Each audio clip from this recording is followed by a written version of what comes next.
everyone, welcome back. We are going to be talking about step 2 of the inductive method.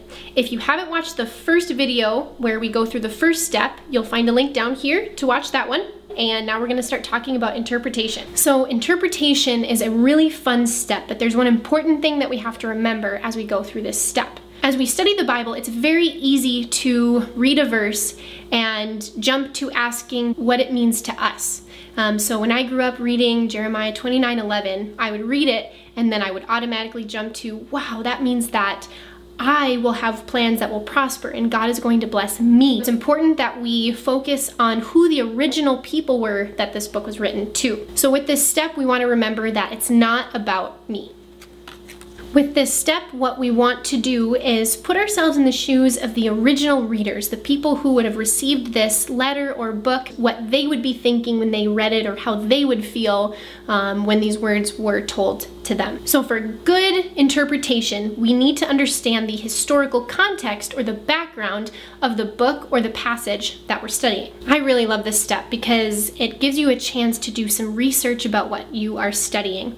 And for me, when I first went through this method, this is when the Bible really came alive to me. Really just secured the fact that I really did believe that the Bible is true and it was written to very specific people at a specific time in a specific place, and being able to do some research on the history gives you a chance to see that. So in the handout that you have a chance to download, we've listed some questions and things that you can research as you look into what the historical background is. So some examples of questions that we've listed on that paper is, who is the original audience? Or who wrote the book? Were the original audience, were they facing any problems, cultural or social issues at that time? Was there any other cultures affecting their belief system? The different people groups that lived around that area? Things like that, that just give you a better idea of the kind of book that you're studying. So as you do some research, sometimes you can actually find the answers to those questions in the Bible itself.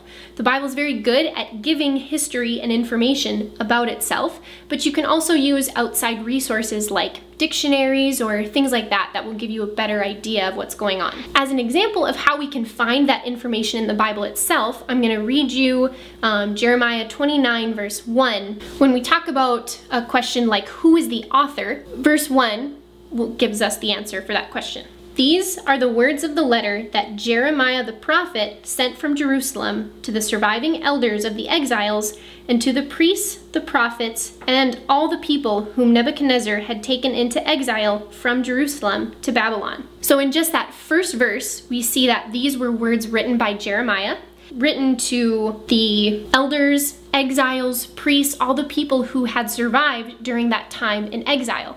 So that's just one verse that gives us more information about the passage that we're studying. Another good resource, like I said, is using dictionaries. If there's words that the passage uses that you don't really understand, that's a great way to look up those words and get some more information.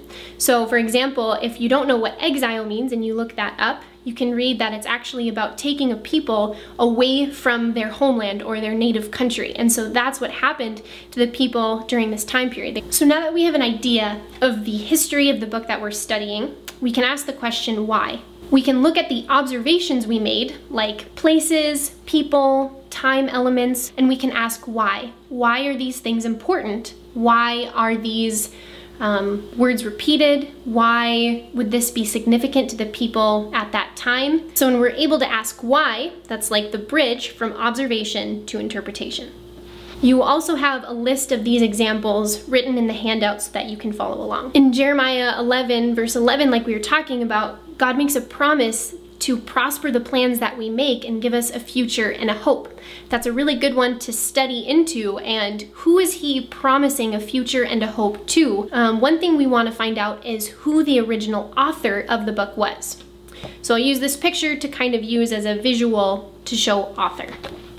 And then we also want to know who the original audience was. So we'll use this picture as a reminder of that. So that is the interpretation step. You can spend as much or as little time as you want on this step, but remember that the more research and time you put into learning about the people during this time and just the history, the more that you're going to get from it. And it's also important to remember, like we said before, that this step is really not about us. So it's not the time to be looking at what it means to me. Remember that we are putting ourselves in the shoes of the people this was originally meant for. Coming up next, we're going to talk about the step application.